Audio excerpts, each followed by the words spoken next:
বিসমিল্লাহির রহমানির রহিম। ভাই ও বোনেরা, যে যেখান থেকে আমাকে দেখছেন এবং শুনছেন, আপনাদের সবাইকে আমার সালাম, আসসালামু আলাইকুম। আশা করি আপনারা ভালো আছেন, আমিও ভালো আছি। UK property gossip by Tasmina YouTube চ্যানেলের পক্ষ থেকে জানাই শুভেচ্ছা।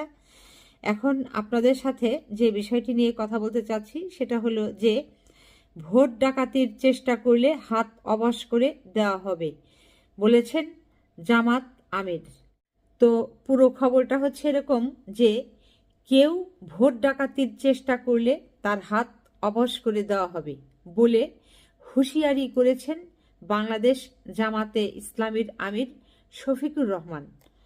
শনিবার সন্ধ্যায় মৌলভীবাজারের কুলাউড়া পৌরসভা হলরুমে সর্বস্তরের মানুষের সঙ্গে ঈদ শুভেচ্ছা বিনিময় অনুষ্ঠানে এই হুঁশিয়ারি তিনি দিয়েছেন।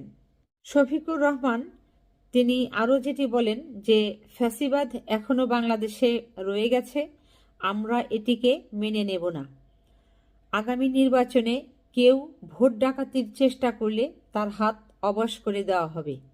দেশে সাম্য ও ন্যায়ের ভিত্তিতে বৈষম্যহীন সমাজ গঠনের আহ্বান জানিয়ে তিনি বলেন, অতীতে অনেকে সোনার বাংলার স্বপ্ন দেখিয়ে দেশকে শ্মশানে পরিণত করেছে।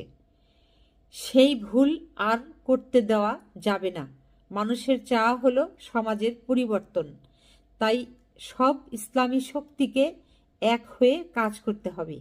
তবে শয়তানি বিভেদ সৃষ্টির প্রচেষ্টা থেকেও সতর্ক থাকতে হবে। তিনি আরও বলেন, জাতিকে সঠিক পথে পরিচালনার সক্ষমতা যাদের রয়েছে তারা হলেন আলিম ওলামা। আমি তাদের গভীর শ্রদ্ধা করি। আলেমদের হাতে যদি দেশের নেতৃত্ব থাকে তবে বাংলাদেশ একটি সুন্দর ও কল্যাণময় রাষ্ট্রে পরিণত হবে।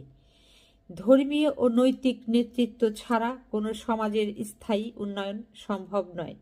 যিনি মেহরাবে দাঁড়িয়ে নামাজের ইমামতি করেন তিনিই সমাজের নেতৃত্বে উপযুক্ত ব্যক্তি, কারণ তার মধ্যেই রয়েছে সমাজকে সত্য ও ন্যায়ের পথে পরিচালনার মূল যোগ্যতা। ভাই বোনেরা, এখানে আপনারা একটি জিনিস খেয়াল করে দেখেন যে বর্তমানে অন্তর্বর্তী সরকার বাংলাদেশে আওয়ামী লীগ নামক যে রাজনৈতিক দল আছে এই দলের কার্যক্রমকে নিষিদ্ধ ঘোষণা করেছে। সেই সাথে এই আওয়ামী লীগের যে অঙ্গ সংগঠন যেগুলো আছে, সহযোগী সংগঠন যেগুলো আছে, সকলের কার্যক্রমকে নিষিদ্ধ ঘোষণা করা হয়েছে। তাহলে আগামী নির্বাচনে বাংলাদেশে এই জাতীয় সংসদ নির্বাচন থেকে শুরু করে অন্যান্য যে নির্বাচনগুলো অনুষ্ঠিত হবে কোনোটাতেই আওয়ামী লীগের কোনো অংশগ্রহণ থাকবে না, এটাই স্বাভাবিক। তাহলে এই অবস্থাতে দেশের যে বর্তমান চলমান অবস্থা আছে এই অবস্থাতে এই জামাতের আমির তিনি কি মনে করে এই বললেন যে ভোট ডাকাতদের হাত অবশ করে দেওয়া হবে? তাহলে উনি কোন রাজনৈতিক দলকে ইঙ্গিত করছেন যে সেই রাজনৈতিক দলে ভোট ডাকাত আছে, ভোট ডাকাতি হতে পারে? তো এরকম প্রশ্ন জনমনে উঠতে পারে, ওঠাটাই স্বাভাবিক।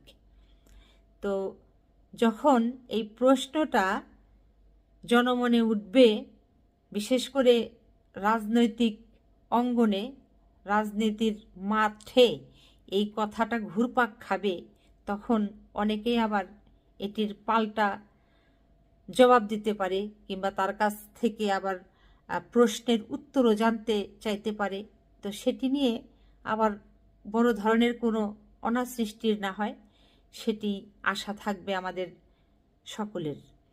তো সবাই ভালো থাকবেন, সুস্থ থাকবেন এবং আমার জন্য দোয়া করবেন।